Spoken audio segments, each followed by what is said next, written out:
Simpanan emas ni tuan-tuan adalah simpanan jangka masa panjang.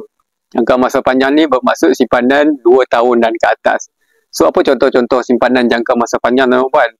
Jadi, untuk anak muda, mungkin simpanan jangka masa panjang dia adalah untuk berkahwin. Okay? Ataupun untuk persediaan deposit rumah yang pertama. Ataupun sebagai modal untuk memulakan bisnes. Tapi bukan bisnes yang nak buat bulan depan. Mungkin bisnes tu yang dirancang adalah bisnes pada 2 atau 3 tahun akan datang. So, itu untuk anak muda. Tapi untuk yang bekerja pula macam mana?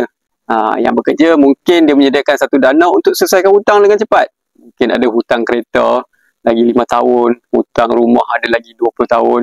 Okay. Antara teknik yang boleh digunakan adalah dengan menyimpan emas.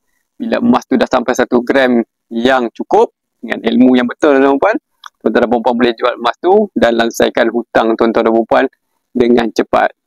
Apabila hutang telah selesai, paling penting kita akan rasa satu bebanan yang sangat besar yang berada dekat bahu kita hilang. Jadi, tuan-tuan dan perempuan, simpanan emas adalah simpanan untuk jangka masa panjang. Kalau tuan-tuan simpan emas hari ni, nak beli handphone 2-3 bulan akan datang, emas bukan simpanan yang sesuai. Jadi, kalau tuan-tuan dan perempuan nak mulakan simpanan emas serendah RM100, kita boleh mula dekat akaun emas Gap di Public Gold.